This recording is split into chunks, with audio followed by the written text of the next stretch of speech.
My job as the interviewer is not that the spotlight is on me or to prove how much I know. I certainly want my guest to understand that I have done the work ahead of time, but I think that comes through in the questions that I ask.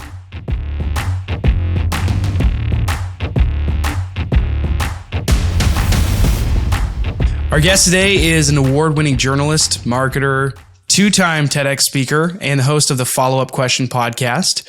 And he's going to teach us about the art of interviewing and going deeper than really we ever have on this show with advanced techniques that can take your interviews to the next level. So we're excited to welcome in Michael Ashford to this show. Michael, how are you doing?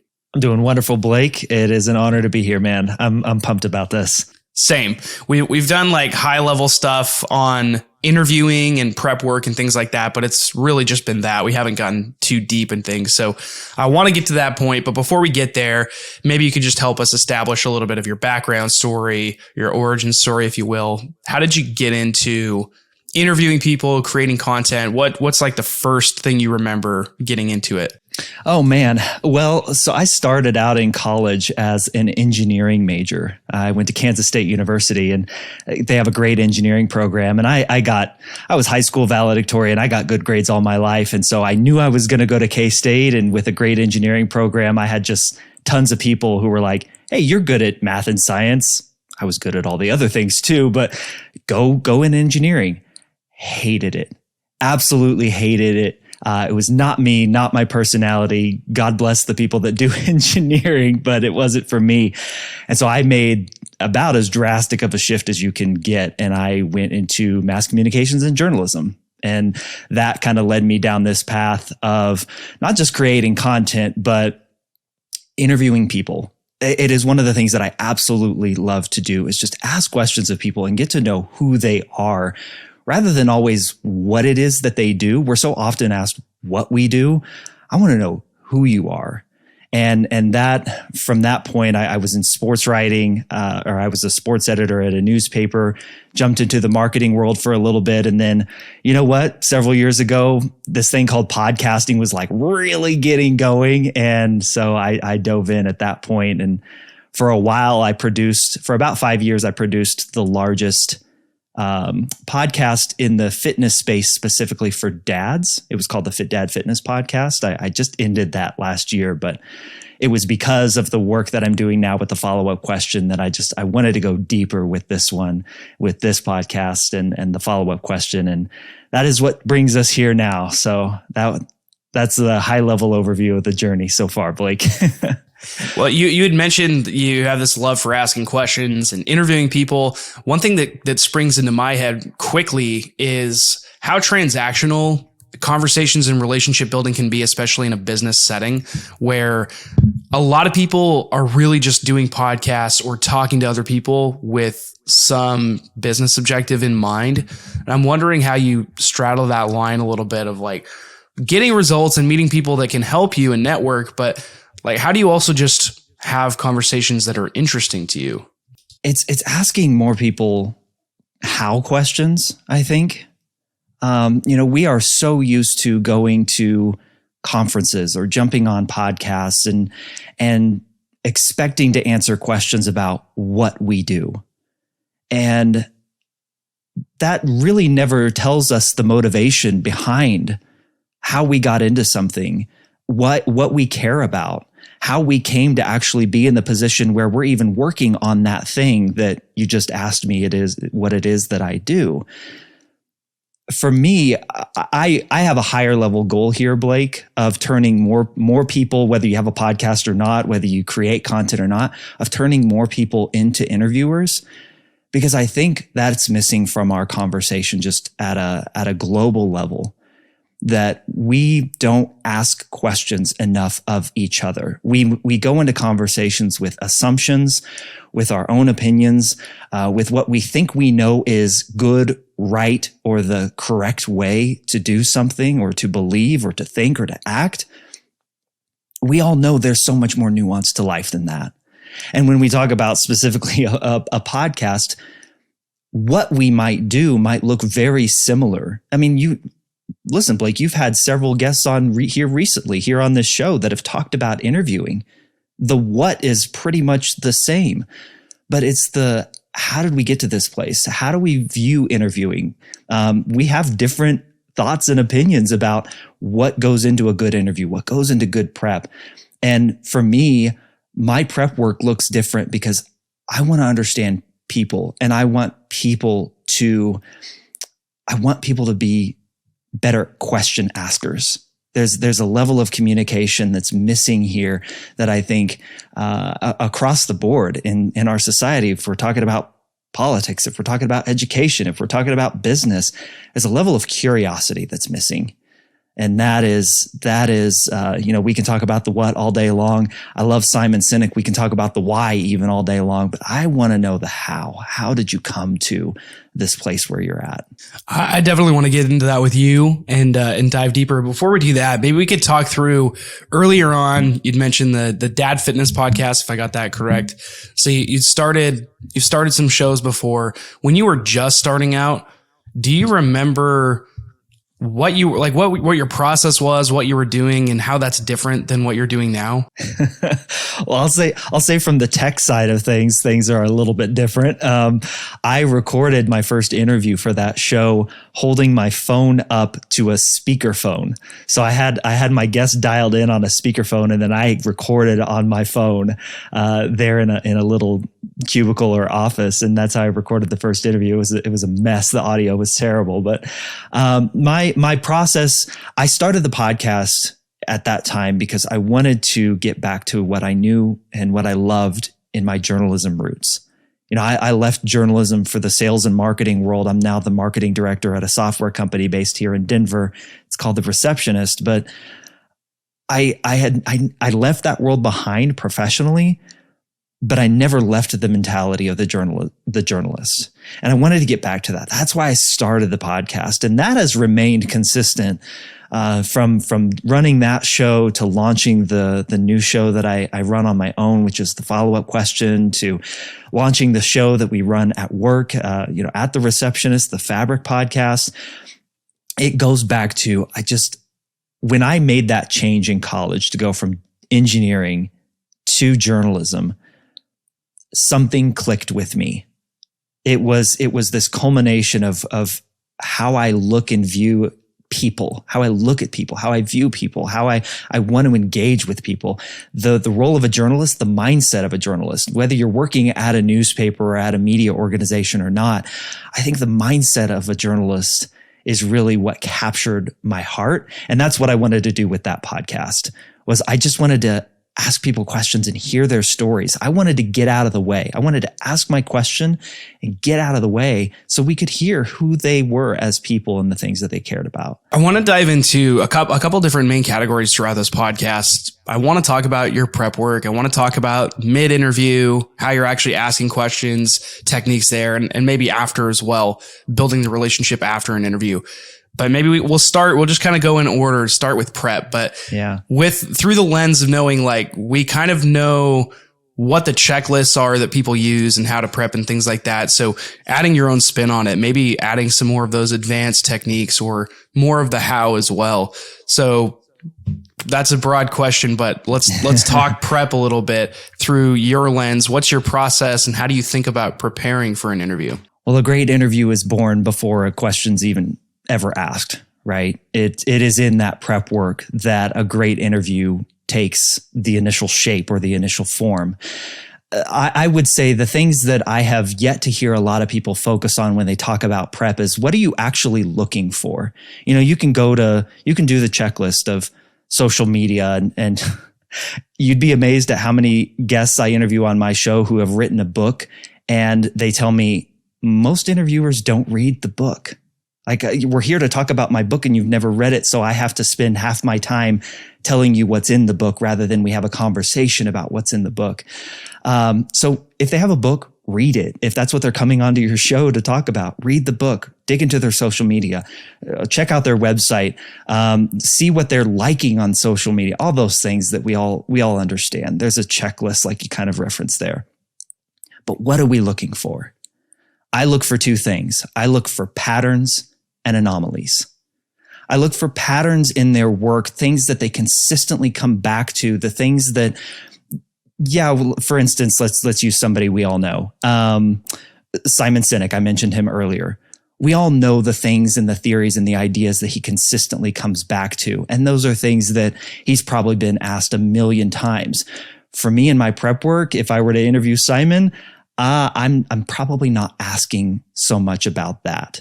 I'm looking for the anomalies. I'm looking for the moments and the instances where something was important enough to them that they jumped off track, that they said, I'm all about this, but I also care about this other thing over here. And did you catch it? Did you see it? One of the greatest examples that I can give you of this, Blake, is I had a Hollywood voice coach on my show, The Follow-Up Question, and her name's Denise Woods. She wrote a book all about how to use your voice and unlock your voice and speak with more confidence and authority, not just in what you say, but how you say it, opening up your mouth more and really giving that good amplification to your voice. In the middle of her book, she had just a 2-paragraph section about the power of listening and how she feels that not enough of us are listening, not enough of us are using our voice in a way that where we occupy silence. And that was incredibly important to her, so much so that she threw it in this book about your voice. And I asked her about it, and she got incredibly emotional about it. She started crying on my podcast that I would even recognize that she had thrown that in there.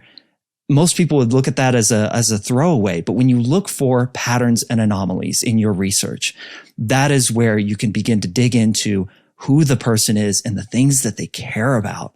What is the makeup of them as a person and the totality of their experiences. That's what a great interview brings out of someone. That's where your prep work really begins to shine. This kind of begs the question then, a lot of what you're talking about is one-to-one interviews with people and you're kind of trying to dig at different things that maybe they don't get asked about. You're trying to get interesting out of them. When you flip that into a podcast that's really shooting to be more tactical, that has some kind of format, you're trying to get how-tos out of people or pick their brain. How might you approach that differently or look for anomalies in a way that still kind of accomplishes your goal? I still think you can. I think it comes back to asking the question, how?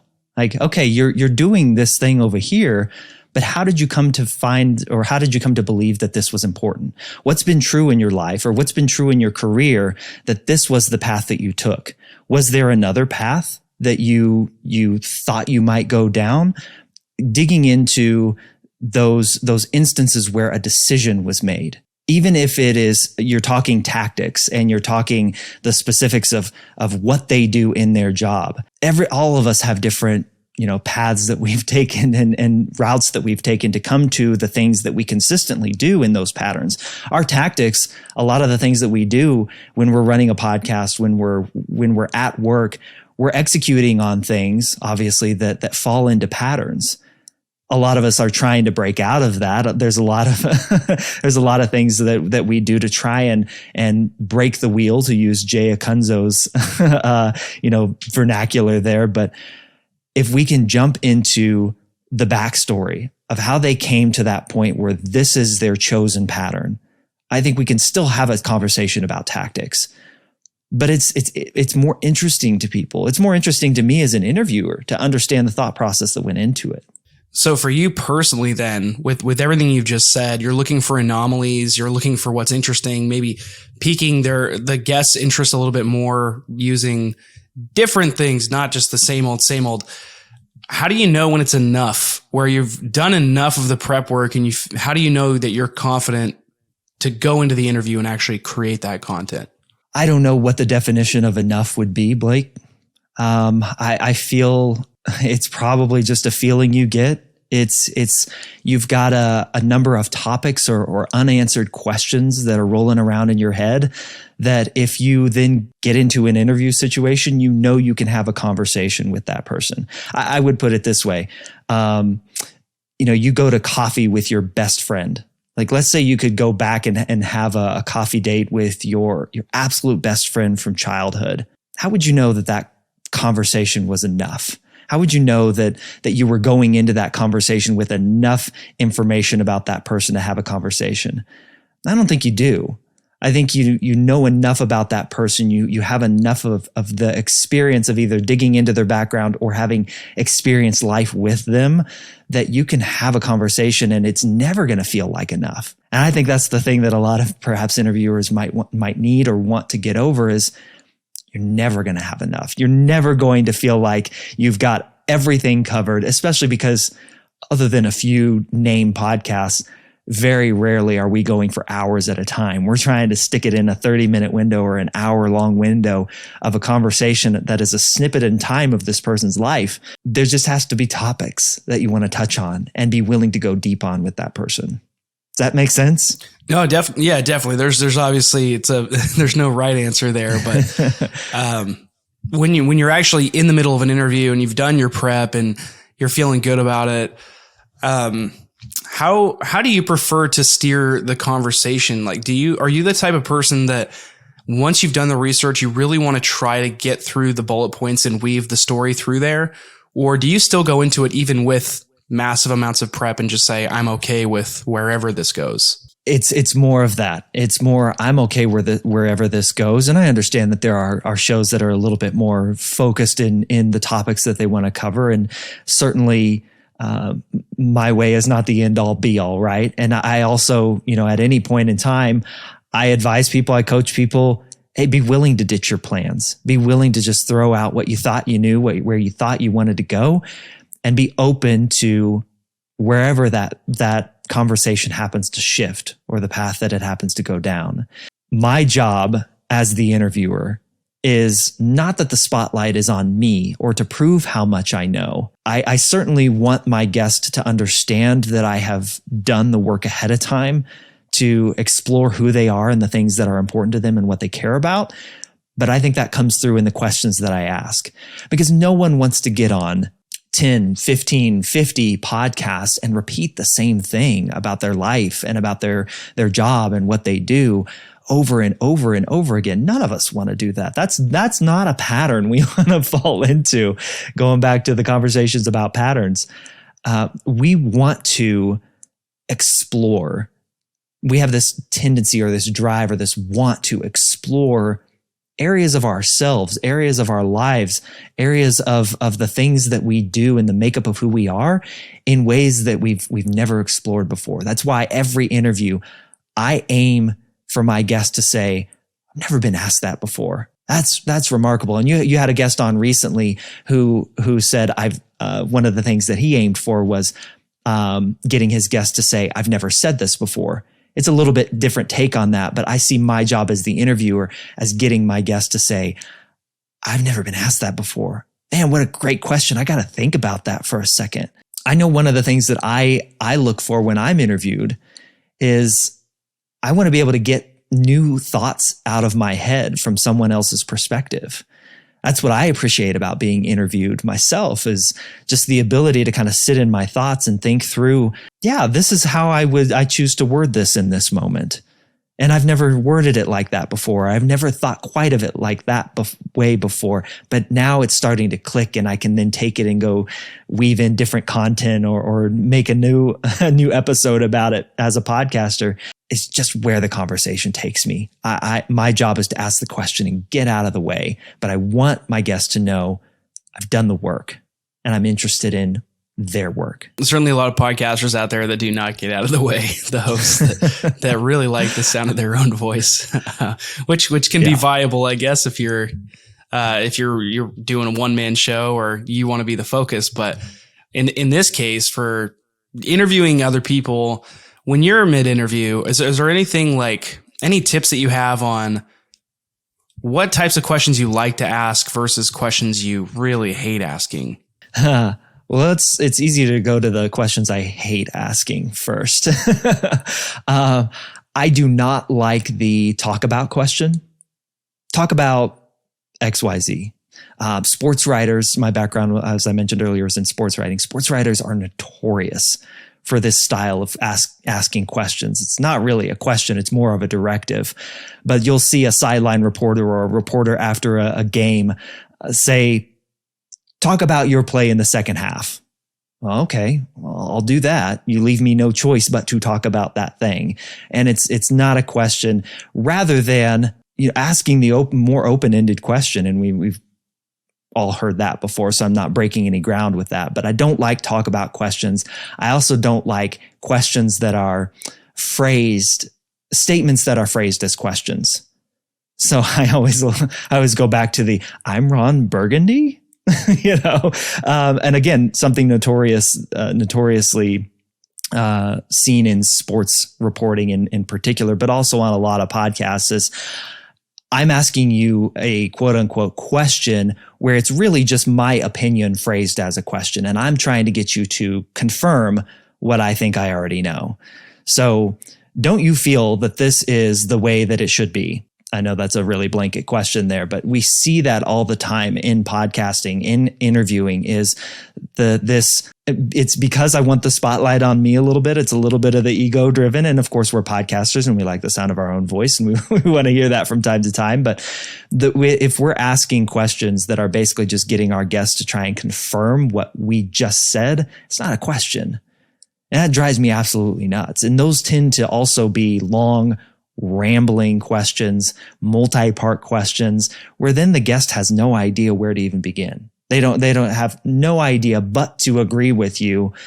Rare is it the instance where somebody, at least from what I've heard, will actually disagree with a host when they ask that type of a question, where it's just simply trying to get them to agree. So those are questions that I stay away from. Questions that I tend to navigate towards or tend to lean towards are those follow-up questions where I do want to go into a rabbit hole with someone, and I do want to, I want to clarify.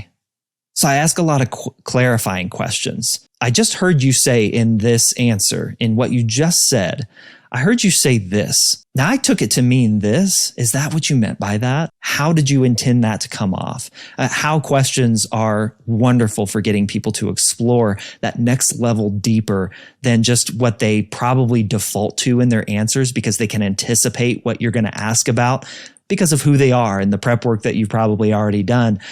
But the how questions, those questions where you follow up and get somebody to clarify through how, and yes, maybe a little bit of why, then that's where you get some gold in interviewing. I caution a little bit against why questions until you've had time to build up a story with that person and a little bit rapport, because why questions force us to get philosophical. And not everybody spends a whole lot of time getting deep and introspective with themselves. And so you got to use why questions sparingly, I would say. Use them in moments where you've built up through follow-up questions, through digging a little bit deeper, the chance where you can then use that why question to go at them pointedly and say, okay, you've told us all this. Why is it important to you? Why is this the path that you've chosen? It's, I love Simon Sinek. Start with why. I start with how most of the time, if that makes sense. No, definitely. Yeah. And especially whether it's a tactical podcast or just a straight up interview, that's usually going to be the most interesting thing that also gets people talking and opens them up a little bit more. So for you, how has your ability to interview evolved over time? Maybe looking back at your first podcast and how you did then versus how you could prep and like interview somebody now. How has that evolved over time? I'll even go back further than that. When I was just starting out as a young journalist, I used to think that I needed every question written down that I was going to ask, or I want to absolutely make sure that I ask these 5 questions, and I would steer the conversation. There would be, unnatural breakpoints, right? Where it was almost like okay, we were talking about this one thing, but now all of a sudden I'm asking this question over here. And you can tell that the host or the interviewer, when that happens, and it certainly was this way with me, I'm just trying to get in a question that I want to ask you.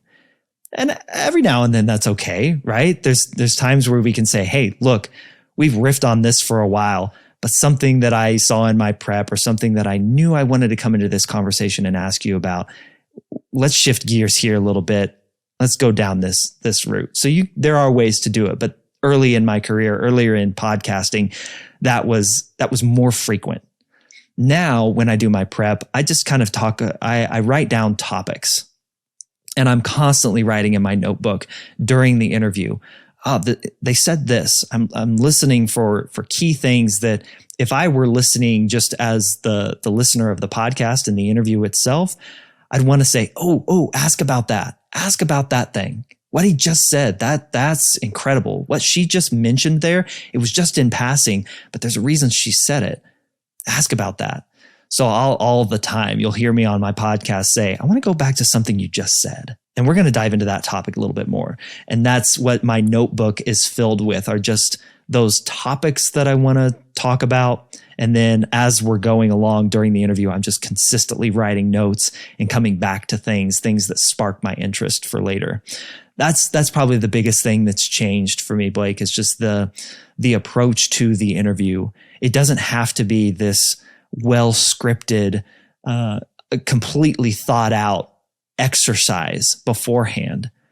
In no other place other than perhaps a job interview, in no other place in conversation does that take place. And so I always approach my conversations like I'm having coffee at a coffee shop with a friend. They're telling me a story and I just want to know more.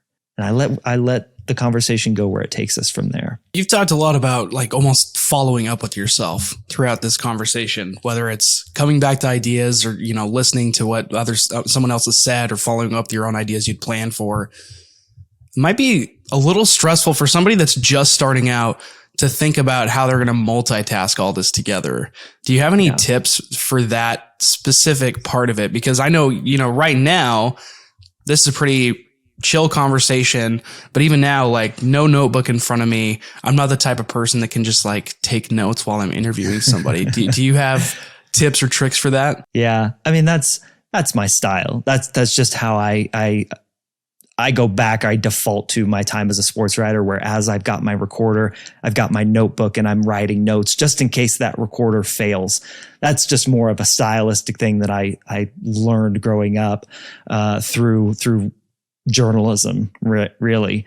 I go back to this phrase that I repeat quite often, which is ask the next easiest question. That's all you got to do in an interview. If you do nothing else, ask the next easiest question. There was a coach that I covered as a sports writer who, when I would attend practice, he would say and repeat over and over and over again, make the next easiest pass. Not every play that you make, not every pass that you make needs to be the Sports Center highlight reel play. You just need to advance the ball. You just need to get it to the next person to get the ball around the perimeter so that you can make an easier pass. And eventually you'll have a chance to score. If you do those things well, if you just keep setting yourself up by asking the next easiest question, by making the next easiest pass, to bring it back to that coach, that takes so much pressure off yourself. If you're a basketball player and you're thinking I have to score every single time, no matter what, and I've got to make the highlight reel play and I've got to put the team on my back, there's so much pressure on you that you will probably fail. And so I relate the same to an interview. If you put that much pressure on yourself to ask a killer question, just this deep philosophical shake the earth type of question every single time, man, you're going to drive yourself nuts.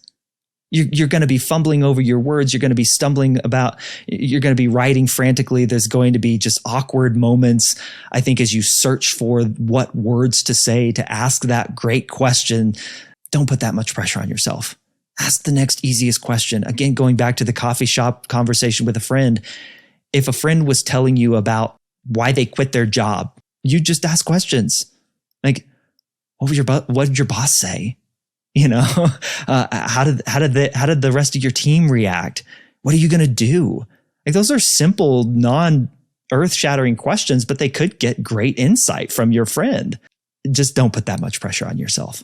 I like that framework a lot because most people really just are thinking about and like to talk about themselves exclusively. So if you're the one asking questions as the default, especially just easy, simple questions, you'll get whatever you want to hear out of these people because they like talking. Most people like talking, especially about their current situation. It's an easy way to keep the conversation rolling. If you default to being the listener and the asker, most people are going to default to being the talker. So you'll kind of end up getting to where you need to go anyway by default.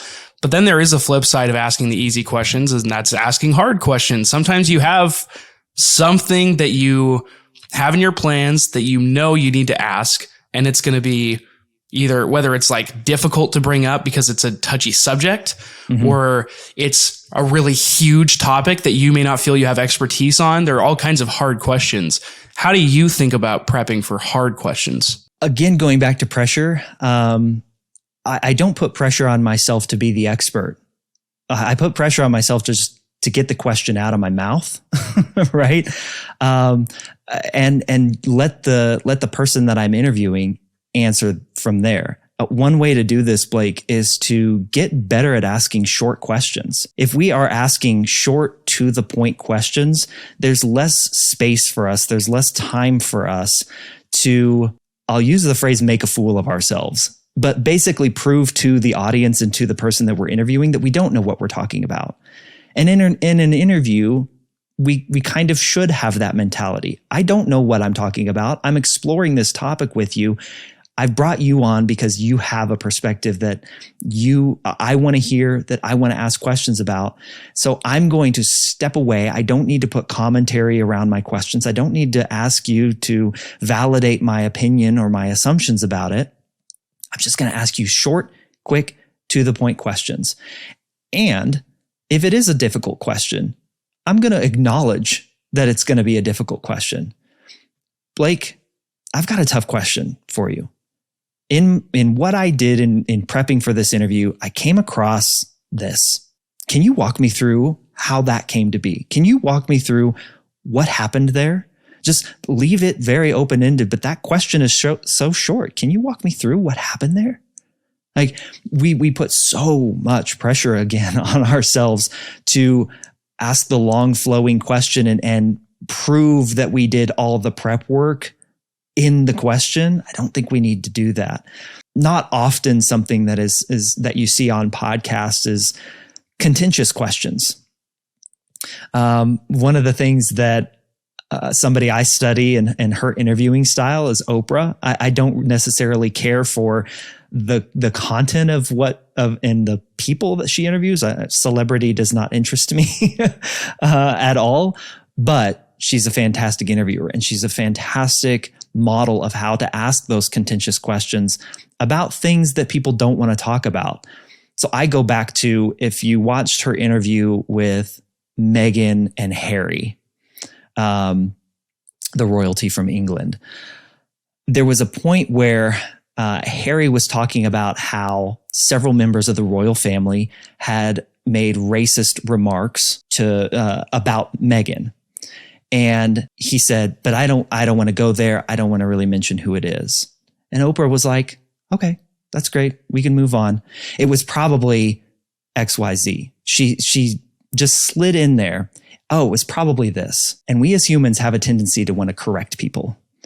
So not 10 seconds after Harry had said he didn't want to mention who it was, she slipped that in there. And Harry says, no, actually, it was this person. He answered the question that he 10 seconds earlier did not want to answer. So that's a little bit of a tactical technique where you can state something that you know is wrong or likely to be wrong. And more often than not, the person will correct it. That's a technique to use not regularly, I would say, because you can get yourself into some trouble there and you can actually make some people mad. But that's just if you study her and her ability to ask and get that information out in contentious situations. Oprah being the person I'm referencing there, that's one way to do it. Otherwise, I would just address the elephant in the room. Look, this is going to be perhaps a little bit awkward, but because of who you are and the work that you do, I have to ask this question. And let's go there. And more often than not, people are understanding. Oprah's like, yeah, that's cream of the crop for interviewing idols to look up to. Is there anybody else that stands out to you, or other resources that have taught you a lot about being a better interviewer? So much of the interview technique that I learned came from the sports writers that I grew up with. and no one listening to this would probably have a clue who they were because they were a bunch of small town reporters in Kansas. But if we're talking specifically about podcasters, I mentioned him earlier. I certainly think the world of Jay Acunzo, and the work that he does and his ability to have a very different conversation than an interview style than perhaps me. I also, a gentleman who I had the pleasure of having on my show, Jordan Harbinger, very, very different interview style than me, very much a conversationalist. Somebody who at times I have been known to yell at my phone while I'm listening to his episode. Ask a question, Jordan. But still, his ability to have a conversation and put his guests at ease, great technique at that. Those are a couple that certainly I point to as influences for just varying from my style. My style is, like I said, very much, I'm going to ask you one question. I maybe speak on my podcast during the interview, maybe 10% of the time, tops, because I just want I want to ask the question and get out of the way. And that I feel more and more as a rarity. So I don't know too many others who do it quite that way.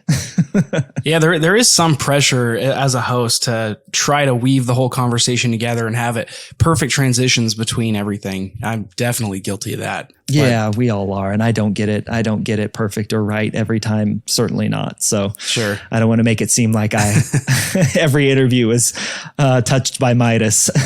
For sure. And there's also, there are different people succeeding with different interview styles for a reason. There's not a perfect way to do this. It depends on what you enjoy first and foremost and what you can stick with and how you can get the best conversations between yourself and another person. So that can vary. Over the years, then you've interviewed how many people have you even interviewed? I don't know exactly. Oh my gosh. I mean, if you add in all the interviews I've done sports writing wise, it's over 5,000 people, or done over 5,000 interviews. Podcasting wise, I'm probably right at about 750 or so interviews at this point. Yeah. Not a lot of people out there that have done more than 50.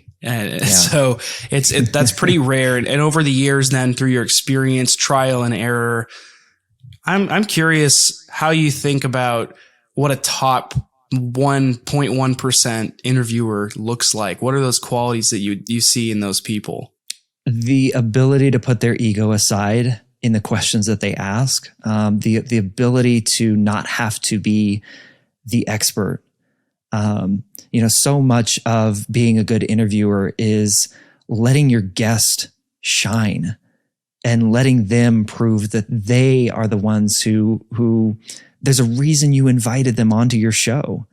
They have a point of view. They have an opinion. They have a vantage point that perhaps you do or don't have. But the interviews that resonate the most with me are the ones where they're able to speak that story into existence on that show and in that space. And the interviewer is simply there to just ask the next easiest question, to ask that follow-up, to get them talking, to get them going, just that next layer or level deeper that I've never heard before. There are some guests on, for instance, in marketing. We're both marketers, Blake. There are guests across marketing podcasts where when you see their name pop up, you know exactly what they're going to say every single time. And if I, as an interviewer, or if there is an interviewer out there who can get them to say something different, who can get them to explore why they say that same thing every single time, or like I said earlier, let's not talk about that. Let's talk about the anomalies. Let's go in a totally different direction, not because it's kitschy or we're trying to be like funny with not asking the person relevant questions. We still want to be relevant in the questions that we're asking when we talk about anomalies, but we want to ask them in such a way that we open up a new window into that person's life and their experience and their expertise. The interviews that drive me the craziest are the ones where clearly the host wants their guest to agree with their point of view. And that's it. They are simply on there to validate the host's ego. I'm not all about that life. Hopefully that's not come across as the goal here today. Not at all, sir. Not at all. Awesome. I want to end on this. We've talked through prep. We've talked through a lot of mid-interview tactics and ways of thinking about things. I want to end on post-interview with a couple questions around that. So once you've actually stopped recording, there's still conversation to be had. There's still relationship to build, but I think most of the time it just stops there. How do you extend the relationship, and why is that important? A couple things that I do. Whether I'm a guest on a podcast, so Blake, this is a heads up to you, this is coming, but whether I'm a guest on a podcast or whether I have interviewed you for my podcast, I'm going to send you a handwritten note in the mail. I'm going to take the time to sit down at my desk, all technology off, and just share my gratitude with you in a way that I think is more meaningful than an email or a text message, because it takes time and you've got to put your thoughts down on paper in a little bit different way. So I'm going to send you a handwritten note, just thanking you for sharing your time, your wisdom with me. That's one way. And you would not believe the replies back that I get when somebody actually gets their letter, and their willingness to then later, another step is I'll go back to them a few weeks, months later, depending on the time. And I'll ask them, do you have anyone in your network who you think might be good for me to talk to? So I use it as a kind of referral thing, but you would not believe the people that, I've made connections with because I've established that relationship with that initial guest. They're like, oh, absolutely. Let me get you in contact with this person. Funny story. Early on in my podcast, there was a man that I absolutely knew I wanted to interview. His name was Daryl Davis, or is Daryl Davis. He is a black man who for years has worked to get people out of white supremacist groups, including the KKK. He's done numerous TED Talks about it. Just a brilliant man. I wanted to talk to him. I had to know how he approached those conversations. I reached out to him initially, very early on in my podcast, and I got his virtual assistant or his assistant who basically was like, yeah, to show up on podcasts, he charges a fee. Are you willing to charge a fee? And I said, I can't do that. I can't. So, unfortunately, sorry. Well, about 6 months down the road, I interview a gentleman who actually was one of the guys that Daryl Davis had gotten out of a neo-Nazi group. He was the leader of a neo-Nazi group, and Daryl Davis had helped him leave that life behind. In asking that, and his name is Jeff Scoop. In following that process, wrote Jeff a handwritten note, followed up several months later. Hey, Jeff, hope you're doing well. Is there anybody else you think I could talk to? He connected me with Daryl Davis, and the interview happened the next week. So that's just one of the things that is incredible in the world of podcasting, who you are connected to and who you can connect with when you take the time to foster those relationships. And Jeff and I go back and forth constantly now. He's a fantastic guy and such a great supporter of the work that I do. And I love his work. But then I'll also check in regularly with my guests. It's my show's been on over 2 years now. So I'm going back to old guests and just saying, hey, how are you? Anything fun that you're working on? I'd love to hear about it. I'm not necessarily inviting you back to the show. I just want to see how you're doing. The network that a podcaster can build over the course of their show, it is relationship gold. And the more you can do that in real, authentic, truthful and trustworthy ways where you can show up as an authentic human being in that and establish those relationships, that why would you not at this point, right? That's my process so far for keeping those relationships going. As we draw near an end here, I just want to thank you again for all your insights and basically ask if there's anything top of mind for you right now that we didn't get to, but you really wish that we did. Great question. I love this question. It's one of my favorite ones, Blake. A lot of the work that I'm doing right now, I started my podcast to explore how we ask more questions and find common ground. Where I'm starting to take the show is perhaps a little bit higher level in exploring how we communicate and how we have conversations, because I don't think we were taught very well in school what that looked like. I was a member of the mock trial team in high school where I was told never ask a question that you don't always know the answer to, or you don't already know the answer to. And as we've talked about here, that is the exact opposite of what I'm trying to do with my show and what I think a lot of podcasters should do. So I'm exploring what it means to communicate well in a way that is very different than how we were brought up and raised to communicate, to go into conversation with assumptions and opinions and just confirming our own beliefs and ideas. I'm exploring that next level higher that I think will still lead to common ground, and asking questions is certainly a part of that. But it's that self-awareness, it's that self-introspection piece that to communication that I think we've touched on a lot about today. You've heard probably themes of that today, that I'm going to start taking the show a little bit in that direction. And I'm super excited about that and what it could mean for having better conversations just in general, not on a podcast, even just in general. I think we could get better at communicating well. So I appreciate the question, Blake. I can't argue there. Yeah, no worries. Well, the stage is yours here as we end. Just want to give you a chance to talk about anything else you're working on, and where's the best place people can find you? My website is michaelashford.com. And so pretty straightforward. You can Google me and I'm right there. The podcast is The Follow-Up Question, and just incredible guests there. I just am so excited with everyone who's been on the show.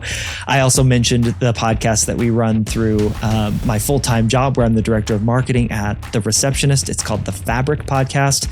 Fabric stands for fun, authentic, bold, respectful, innovative, and collaborative. And we're exploring company culture on that show. And I've only recently taken over the hosting duties of that show, but some great conversations are taking place there. So appreciate any and all listens and feedback. You can always email me. It's Michael at The Follow-Up Question. I'm on Twitter, I'm on LinkedIn, all those good places. Not on TikTok and never will be, but other than that, you can find me on the other places. No viral dances for you, huh? No dancing out of this gay. No. Nah, it's a bummer. Thanks, Michael, for coming on. Really appreciate it. Thanks, Blake.